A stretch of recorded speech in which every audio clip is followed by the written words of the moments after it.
Hi everyone, and welcome to the latest Novogene webinar, Unveiling the Human Genome using cutting-edge sequencing techniques, WGS and WES. I'm John Cafferty, I'm Marketing Manager here at Novogene Europe. This is the fourth in our lockdown webinar series. We'll be sending you details of the rest of the programme after the webinar. A bit of housekeeping. The webinar will last 1 hour with a 10-minute question and answer session at the end. Please submit your questions via the question and answer chat functionality you'll see in the bottom of your screen. We'll answer as many questions as we can, but if we can't answer your questions live, we'll get back to you by email after the webinar. I'd like to introduce you to your host for today, Dr. Elena Ferrari. After graduating in molecular biology at the University of Padua in 2009, Elena completed a master's degree in molecular biology at the Ludwig Maximilian University in Munich in 2011. The topic of her master's project was the investigation of clock-related neuropora, Crus's gene expression regulation. She then moved to the microbiology field for her PhD at the Technical University of Munich, which she completed in 2016. The main part of her doctoral research focused on de novo sequencing and differential gene expression analysis. Before joining Novogene in 2019, Elena was a postdoc fellow at the Ludwig Maximilian University of Munich in cardiovascular diseases research area. Elena, over to you.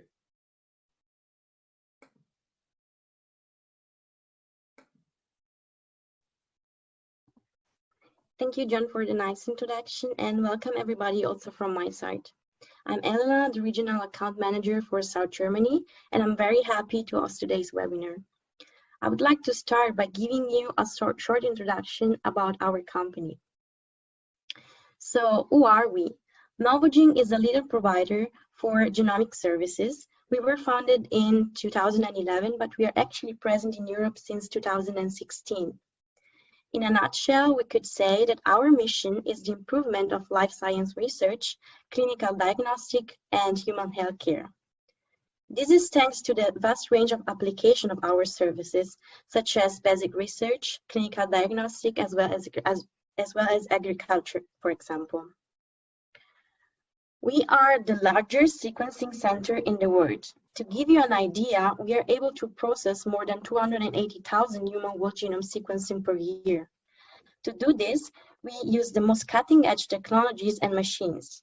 At the moment, the one we use at most are listed up here and are indeed for short reads, the NovaSeq 6000 and iSeq-X from Illumina, and for long reads, we use Sequel from PacBio and Promethean from Nanopore. To be able to process and handle the big data amount we produce daily, we also have a supercomputing and data center. This allows us to ensure an excellent and fast data management to our customers.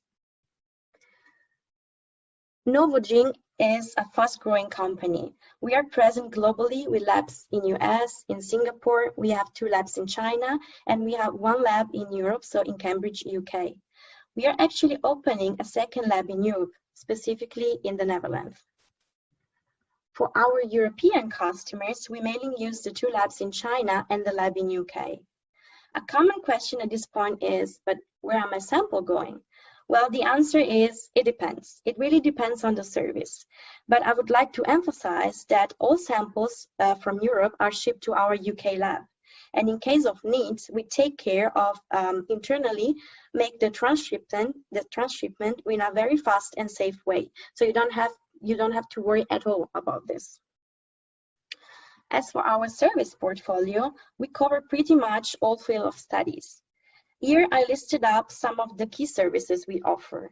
So for example, for transcriptome or RNA-related studies, we do offer services for mRNA sequencing, non-coding RNA sequencing, single-cell RNA sequencing, as well as the ISO sequencing for full-length transcripts.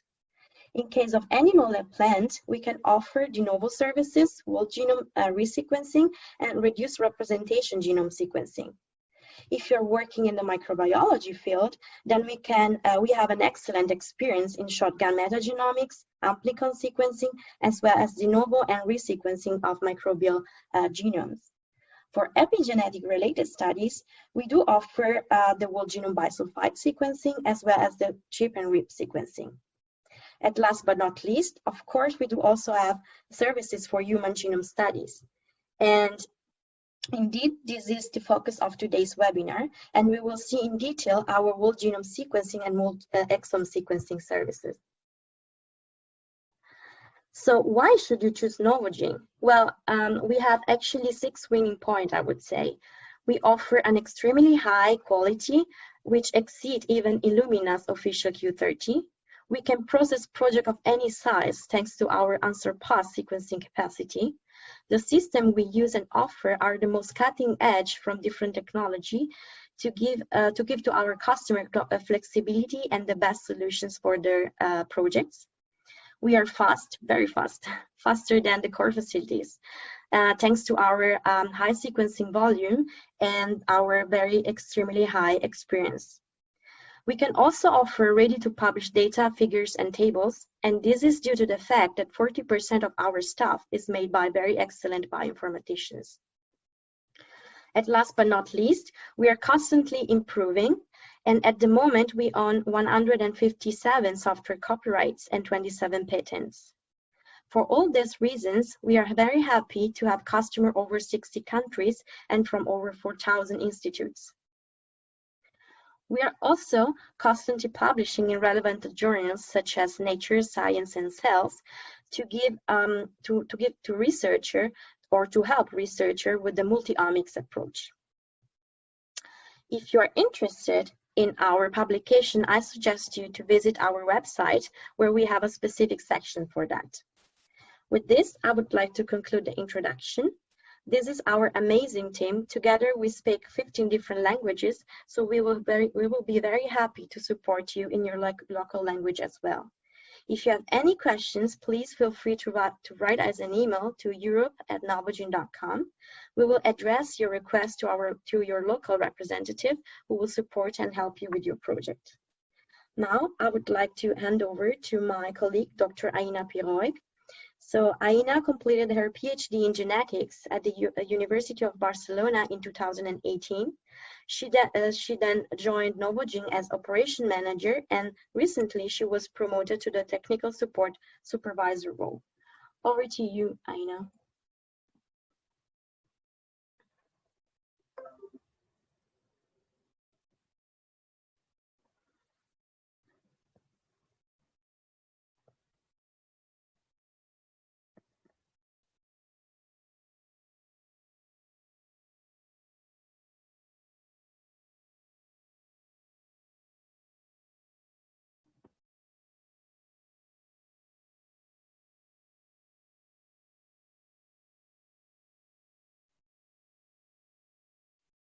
Aina?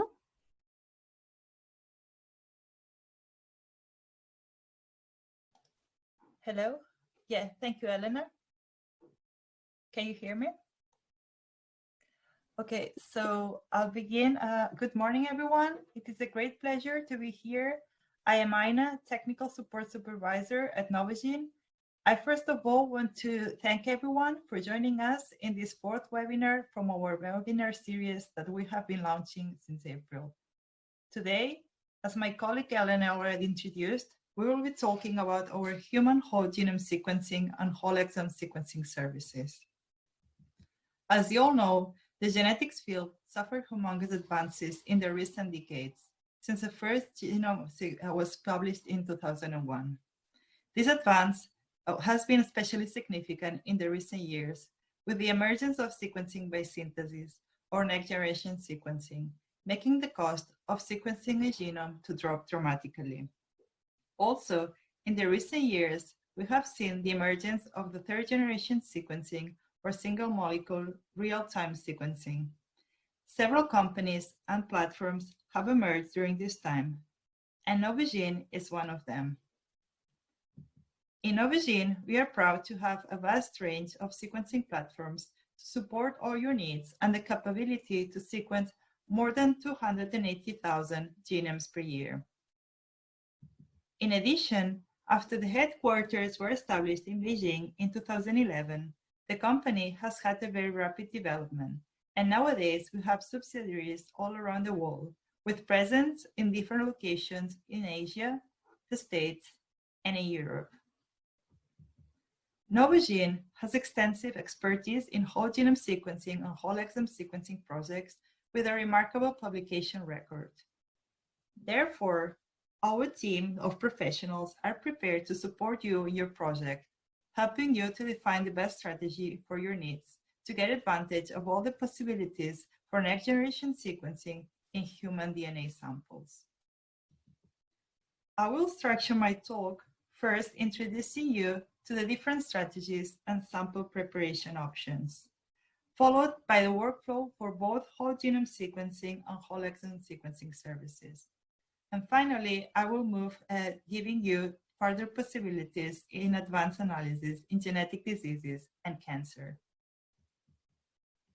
Whole genome sequencing is used in several applications such as genetic disease studies, cancer research, DNA biomarkers, population studies, etc.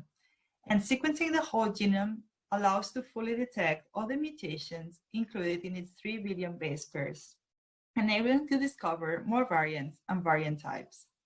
On the other hand, human whole exome sequencing, representing the coding area of the genome with only around 30 megabases, 1% of the genome, it contains about 85% of all known disease-related variants.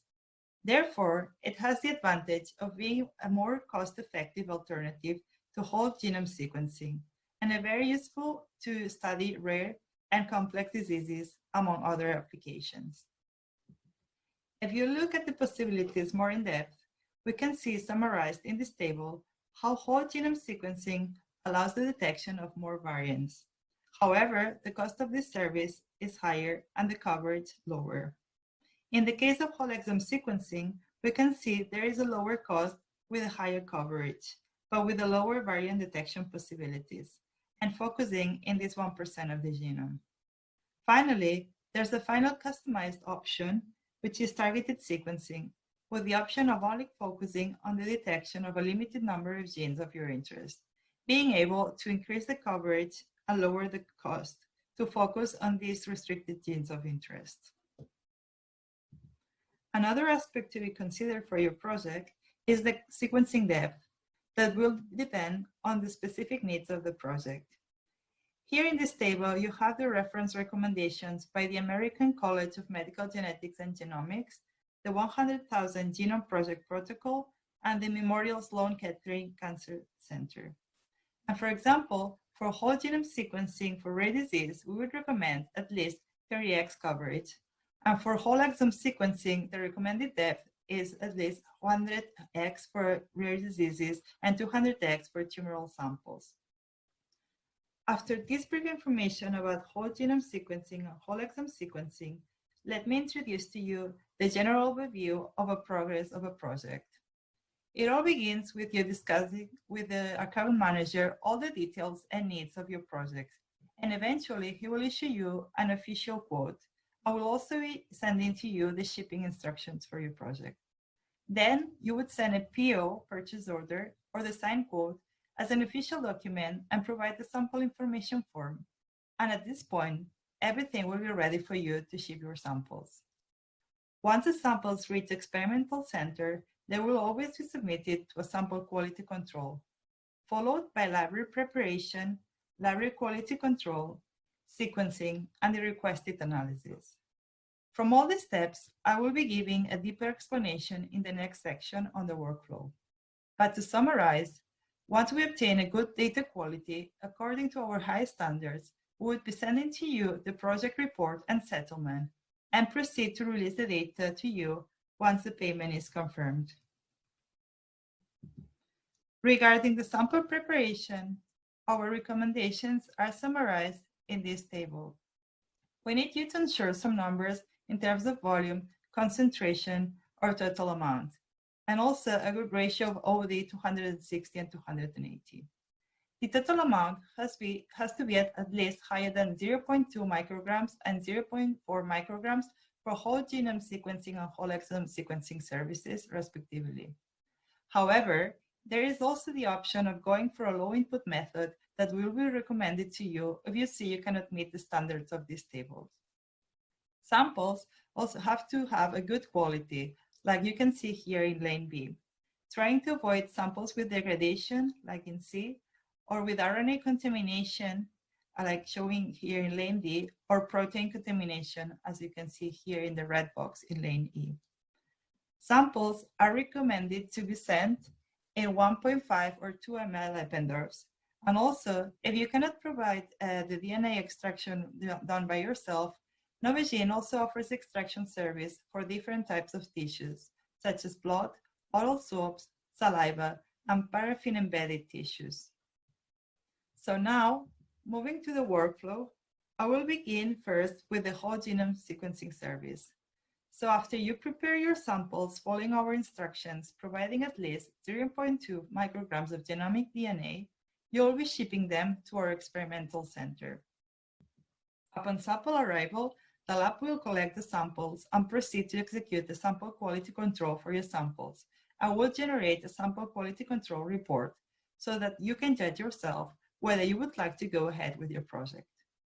The sample quality control test consists in measuring the volume, running a 1% agar-gel to check for the integrity and contamination of your DNA, and finally a qubit to measure the concentration of your samples.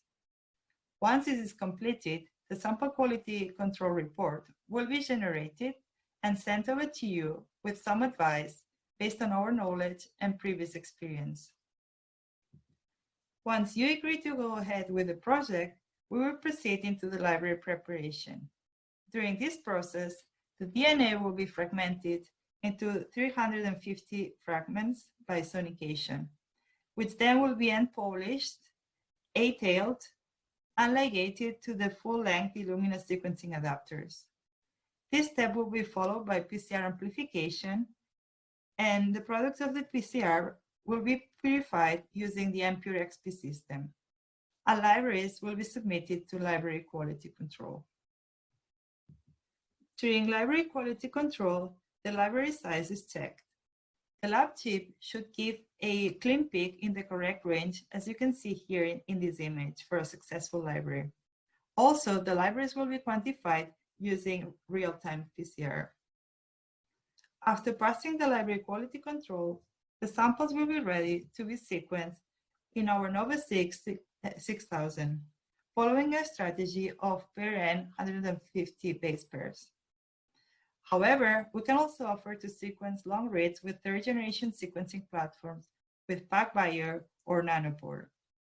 Sequencing with PacBio or Nanopore for longer reads is more rare, but it can be relevant for genes being highly polymorphic and difficult to analyze using standard genomic technologies, for example, for HLA typing.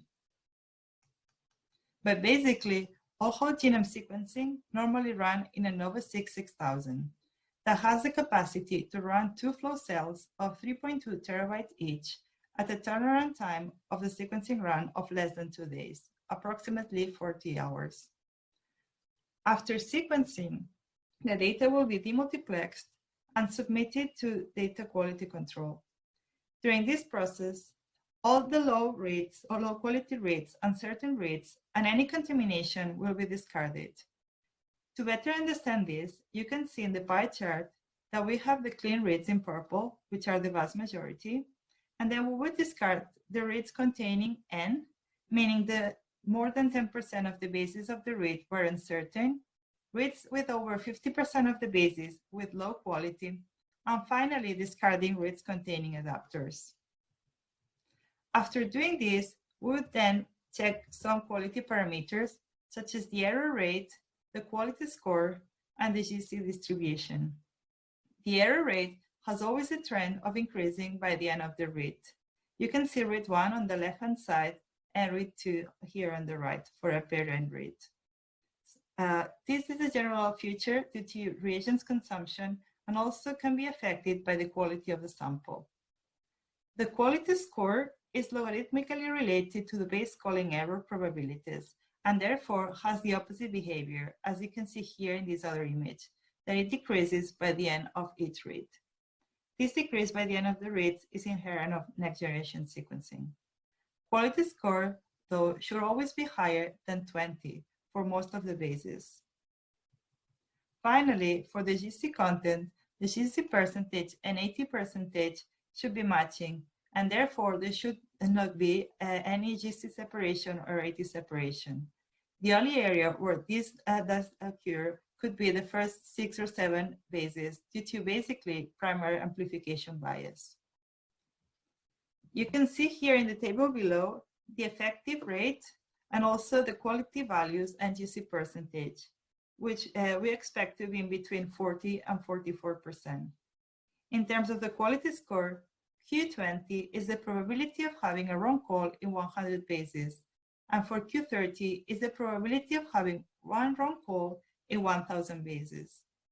The Q30 value is usually higher than 80%, which is above the Illumina standards.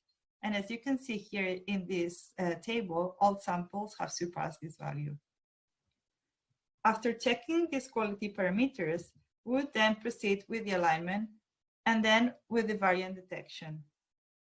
So for the alignment, we would use Burrows-Wheeler aligner to map the paired and clean reads to the human reference genome.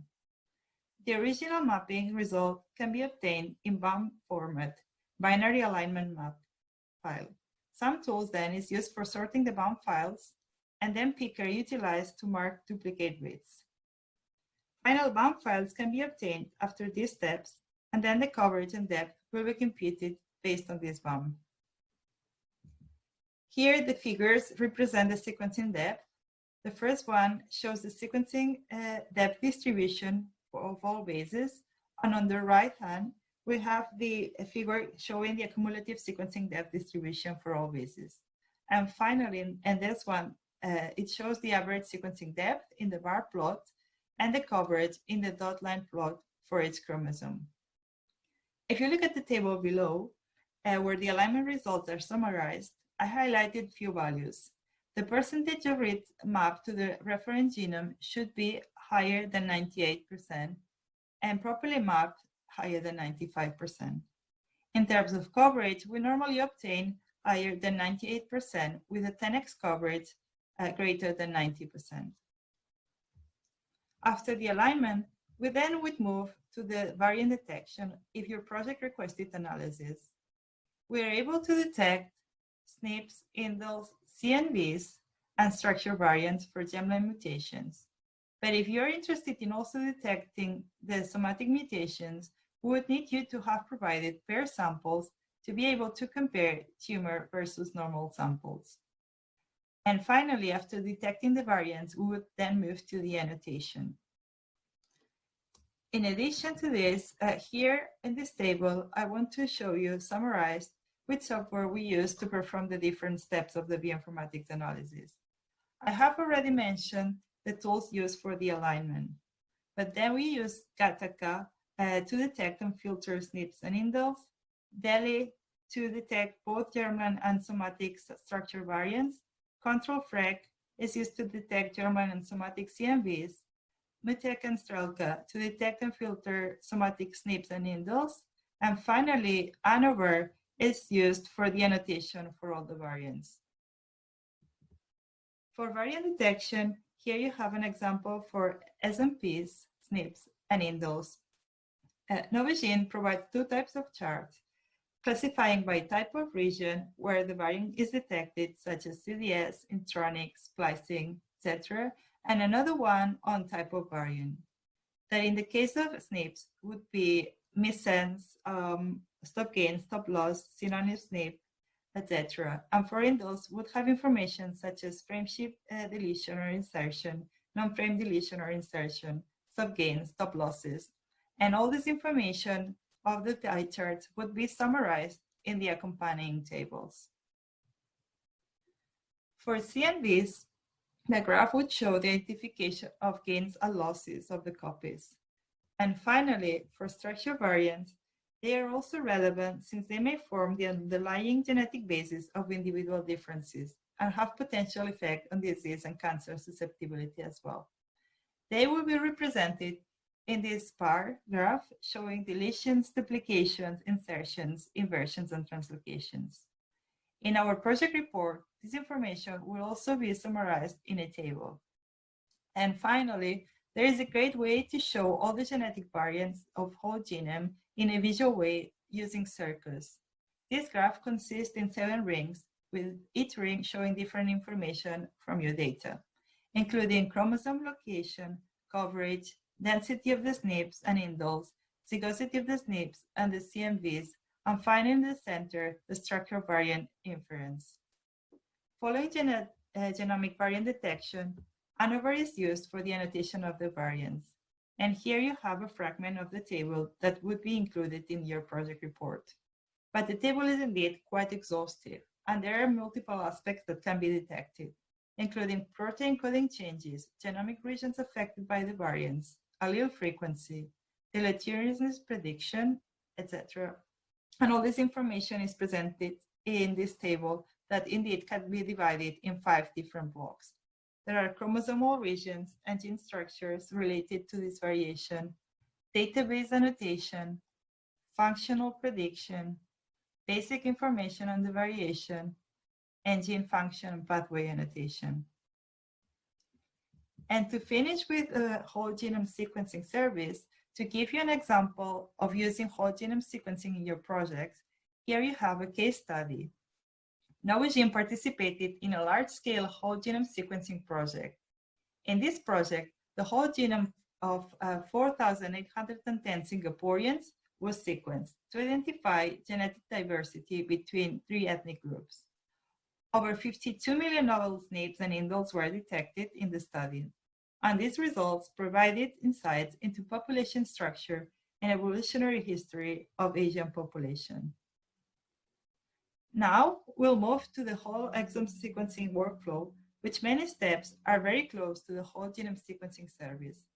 But I will be highlighting the main differences that basically lie in the library preparation method.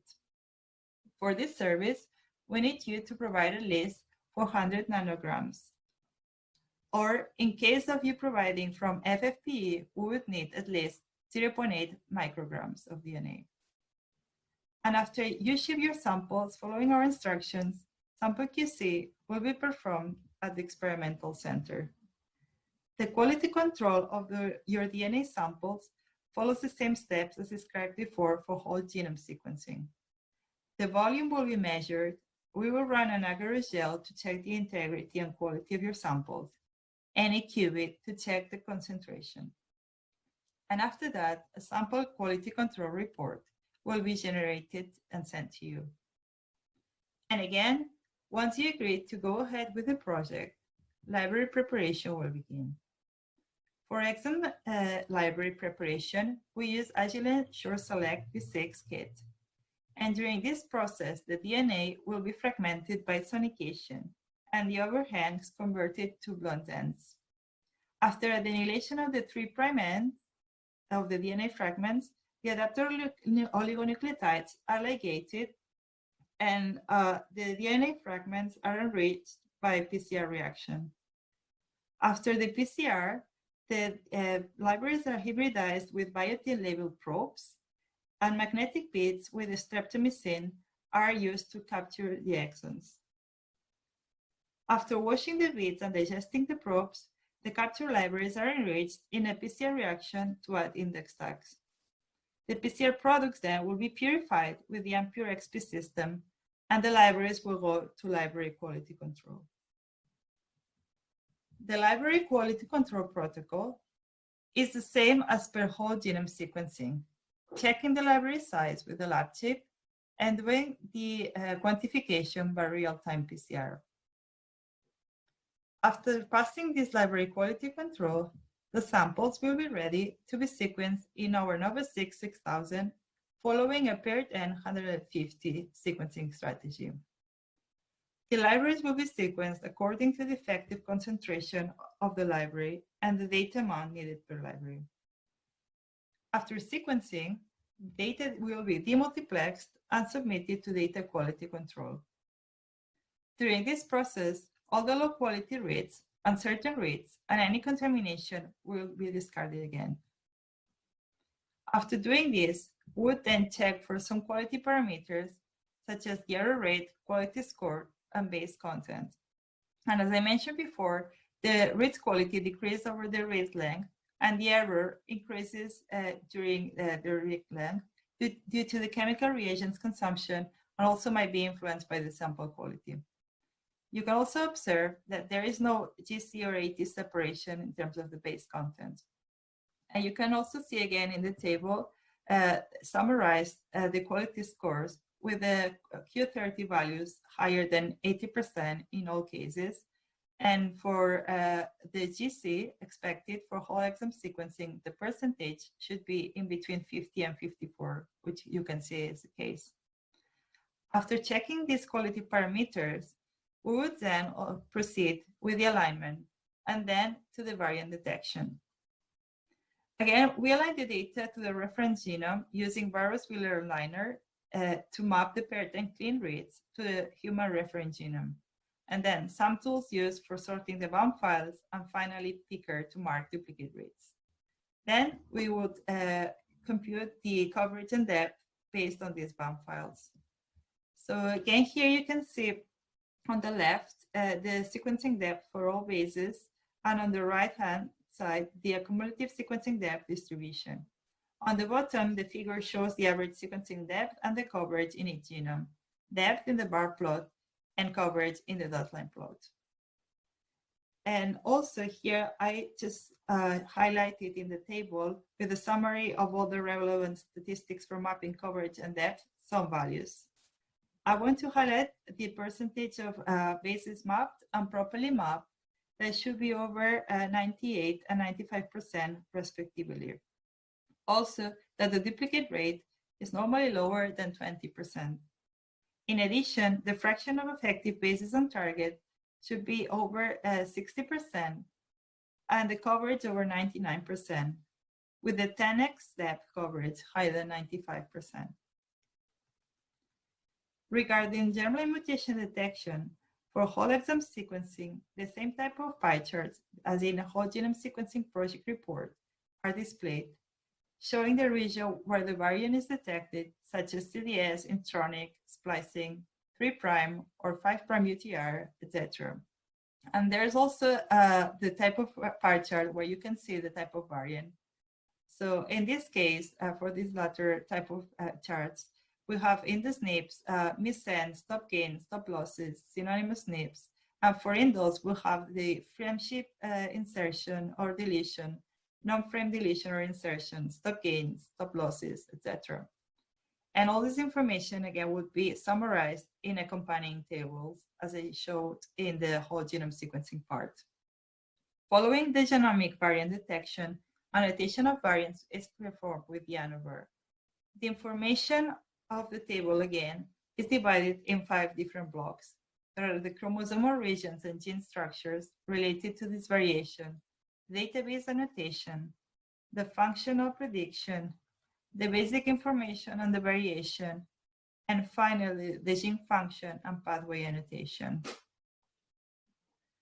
For this whole exome sequencing service, I want to also show you a case study to give you an example of the potential benefits of next-generation sequencing.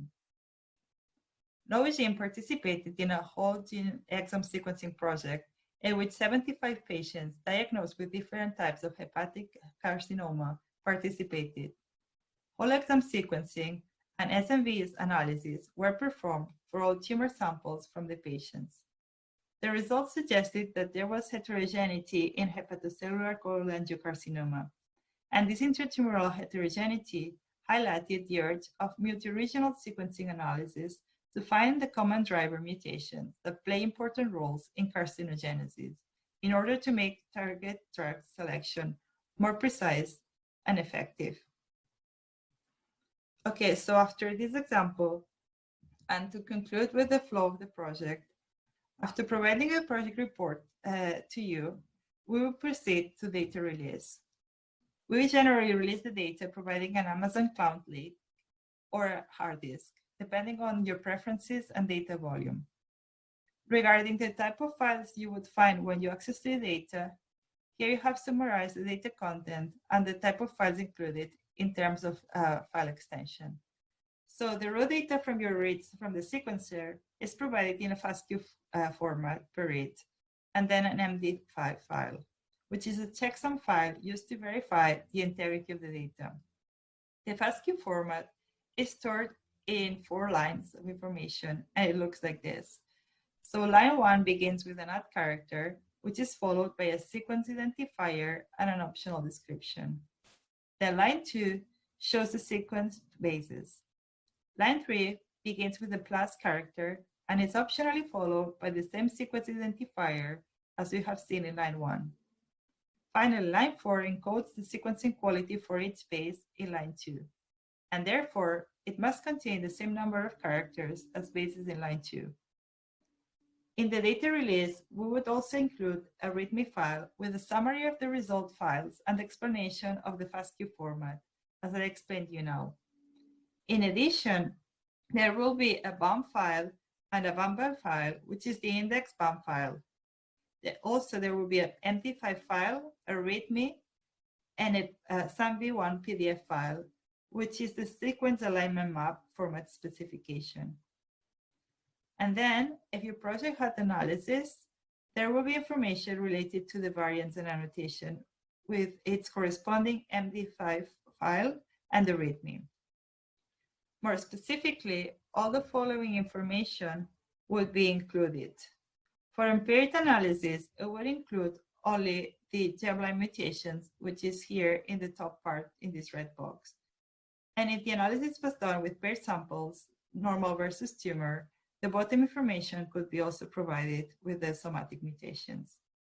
The data release also includes the BCF file, which stands for variant call format, and it is a text file for storing gene sequence variation.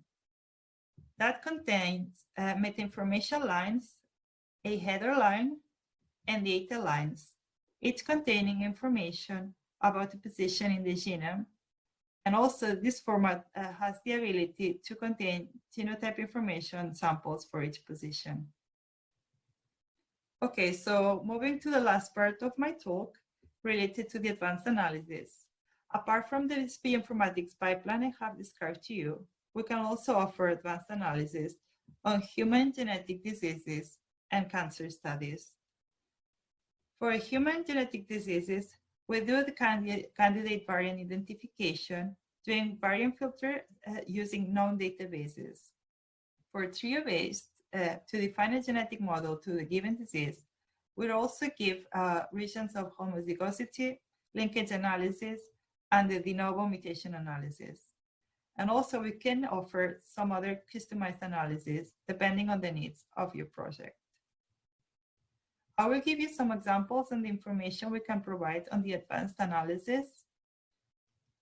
So for candidate variant identification, you can see these 2 tables for SNPs and indels.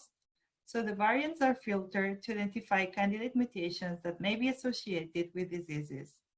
SNPs and indels are processed separately, and the filtering steps are to keep the variants with alleles frequency lower than 1% of all in all population from the phase 3 of the 1000 genomes project, as you can see in this column.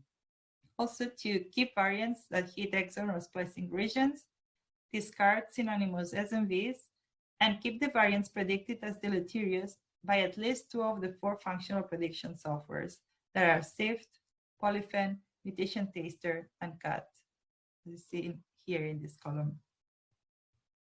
So then, moving to the trio-based. For trio-based, this analysis is based on the pedigree of each family, and we perform variant filtering considering different disease models.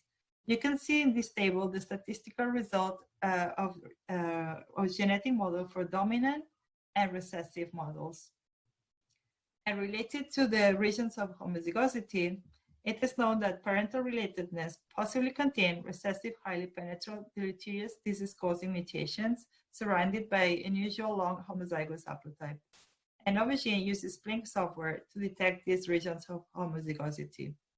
The ROH number is displayed in the table, and its characteristics of length and also a location, as you can see here, with the number of regions of homozygosity that overlap with CDS, and SNPs within regions of homozygosity overlapping with CDS. Also, linkage analysis tests for co-segregation and chromosomal region are a trait of interest. We use the LOD score, the logarithm of the odd score, which compares the probability of obtaining the data if two loci are linked to the probability of obtaining the data if the two loci were not linked. After the analysis, the chromosomal regions with LOD scores higher than 0.4 of all selected SNPs are shown in the graph. Finally, we could also provide you de novo analysis mutation by screening variants that exist in a child while they do not exist in the progenitors.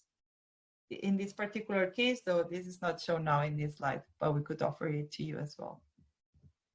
For cancer studies, we can offer driver gene analysis, tumor heterogeneity analysis, and tumor neoantigen identification. So for our driver gene analysis, it would include drive gene prediction, mutation relation test, significantly mutated pathways analysis, driver somatic copy number alterations, and non-coding drivers. Or for tumor heterogeneity analysis, aspects like cancerous cell purity, tumor ploidy, clonal architecture, and clonal evolution can be analyzed. Finally, for the case of tumor neoantigen identification, the analysis performed will be quite based on the needs of your research. So let's see a few examples on the possible analysis that we can provide to you. For driver mutation analysis, as we all know, despite cancer, there is accumulation of tens of thousands of mutations. Only few of them drive tumorigenesis by affecting genes, which upon alteration confirm selective growth advantage to the tumor cells. And here you have an example of the distribution of CMVs in tumor samples along the chromosomes. And you can see in red the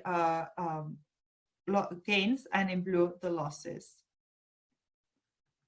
In this heat map here also you can see another type of analysis in which you can see the significantly mutated genes across the samples.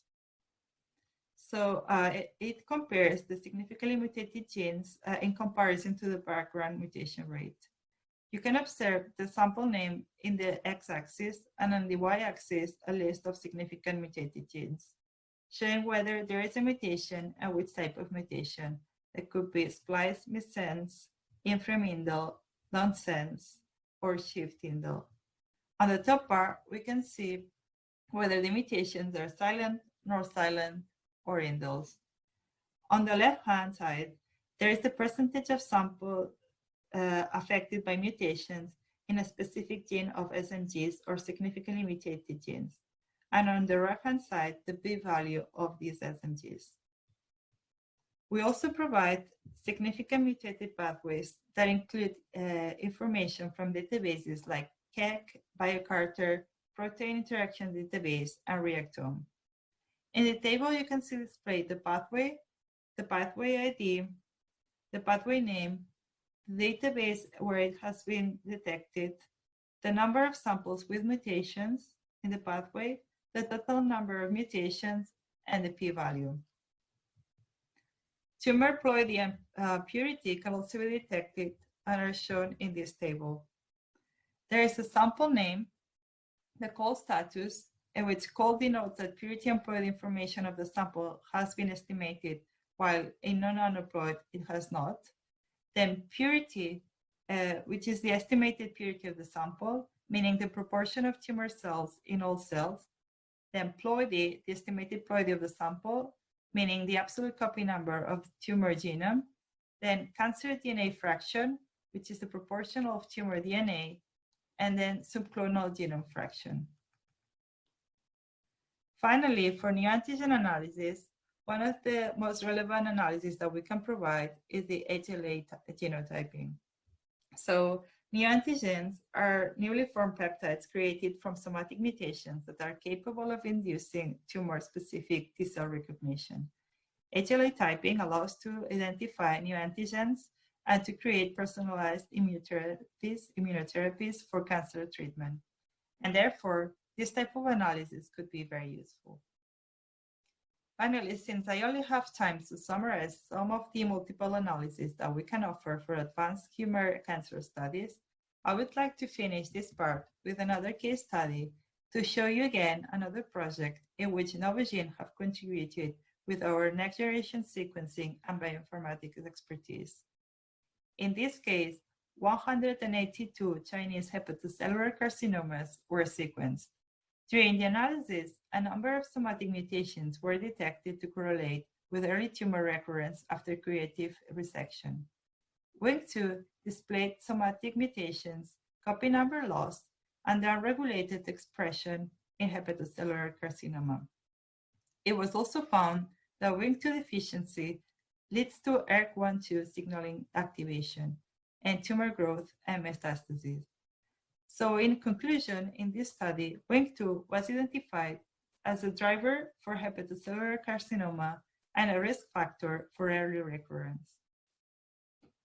So after this, I hope that after this presentation, I convince you that Novogene is an experienced company in whole genome sequencing and whole exome sequencing services, that we provide data with high quality standards, and we have a vast experience in analysis, offering multiple analysis options and support for your specific needs, that we count on the state of the art of next generation sequencing equipment, having different platforms and sequencing strategies, and experienced professional staff.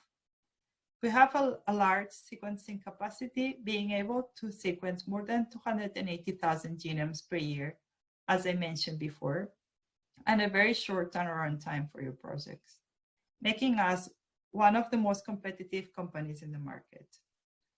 So with this, I want to thank you all for your attention. I will proceed now to answer some of your questions. Any questions that we might not have time to answer live will be answered to you by email after this webinar. In addition, the video and slides of this presentation will be provided. So thank you again for your attention, and I will proceed to answer your questions. Thank you, Aina, for the very interesting and detailed presentation. Now we have a few minutes to answer the questions which were asked during the presentation. So we have a question from Chaitali. How does a good bioanalyzer profile look for WGS and WES? Does the profile vary a lot based on the library preparation kit used? So a good profile would be like the one I showed in the image, so that it has a clear peak without trailing or any extra large fragments. So for our samples, we normally get this type of like peak that I showed in the picture. So this would be like the standard we normally get, especially when we get like samples that are graded as a pass in the sample quality control. Perfect, thank you. We have another question from Rashi. So do you offer twist kit? And which kit do you normally recommend? So yeah, we normally use, as I mentioned, Agilent Sure Select V6, but there's also the option of going with IDT or Twist. For these special requests, you should like discuss it with your regional account manager and provide the information for your project, etc. And we will then like agree with you which is the best strategy for your project. So we could do this as well. So yeah, but this should just have to be discussed with your account manager. Mm-hmm.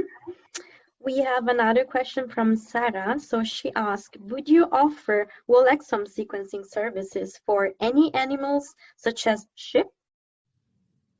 So I mean, like our whole exome sequencing services today, we were focusing in human. The ones we are more experienced is human and then mouse. Again, if you want to use it for other species, animal species like sheep, the best thing you should do is contact your regional manager, account manager, because then they will be in contact with our bioinformatics team, and they will assess whether this can be done for your specific species of interest. Mm-hmm. Emily asked, do you offer DNA extraction from mouse samples or tissue? For which types of tissue, sorry? Mouse, tissue, or samples. Oh, mouse. Okay. Well, yeah, as I was mentioning before, we are like focusing in human. So it should be requested. I mean, we can do extraction, so I don't think it would be a problem doing for other species. But in any case, anything that is not like in our standards, you should discuss it with your account manager, and they would provide you the right information and the details for your specific project. Mm-hmm. So Saskia has a question about the genome for reference. So can I choose a specific genome for the mapping step, or do I need a specific version? Because I need a specific version of the human genome. So we have a specific version as a reference, but if you want to use another version for your project, you should provide it to us, and then we would indicate to the bioinformatics engineers to use this one for your project for doing the mapping. So this wouldn't be a problem. We have now a question regarding the delivery of data. How do you deliver the data, and how do you ensure the data security? So as I mentioned, we basically use Amazon Cloud Link or hard disk. So these are the preferred methods. We can also have variations on this. So for instance, some customers like the data be transferred directly to their server. Others like using these methods I previously mentioned, but they want to have like encrypted data. So there are different options that if you are worried about the security or you want extra steps on encryption, we can always discuss about this, and data can be provided into the way that you feel that your data is safer. Perfect. Anna asked us, we need to detect the location of insert gene. Do you provide a capture solution or design the customized panel? So today we focused in whole genome sequencing and whole exome sequencing, but as I mentioned at the beginning of my talk, there is also the target sequencing. So if you want something very special and customized, we can also discuss with you, like you can discuss with your regional account manager, and they would offer you like the possibilities. We would like then to work on this and have the design of your project. This, of course, since it won't be a standard, might take like a longer time because we have to do the project design. But yeah, I'm sure this could be done if you discuss with your account manager. We have a question now for Jana. Do you have some low input DNA, WES or WGS applications? If you mean with that you can provide lower concentration or amount of your DNA, yes, this is possible. So I indicated which is the standards, and that we can support you to indicate like how you could go with low input in the case that you cannot accomplish like our requirements. Mm-hmm. Adil is asking us, do you offer low coverage genotyping for plants SNP detection using NGS methods? What sequencing coverage do you recommend? So, well, now here is about plants, you say. But what I would say, I cannot tell you exactly what we recommend in terms of coverage. You should like better indicate which are the specific needs of your project, and according to that, depending on how in depth you want to know like your different variants, would then indicate how much coverage you would need. But definitely, I would say it depends on the plants, like the species you're studying, and how much in depth you want to go. We have now a question from Jacqueline. What is the minimum sequencing depth for calling SNP, indel, and other variants? all need 30x or more? So we recommend at least normally 30x. But as again I said, like everything is like a compromise in between what you need to know from the genome and what you like your resources available to invest in the project. So I mean, the more coverage you have, the better. But it depends on what like information you really need to know. So again, you can fully describe your project, and we can go deeper in our recommendations on the coverage. Perfect. Now our time is over. As Aina said, we will send you the recorded presentation together with the slides and a short survey. We would very much appreciate if you could spend a few minutes to give us some feedback. Thank you very much for your time and for connecting with us. We are very much looking forward to working with you soon, and I wish you a very great day. Bye.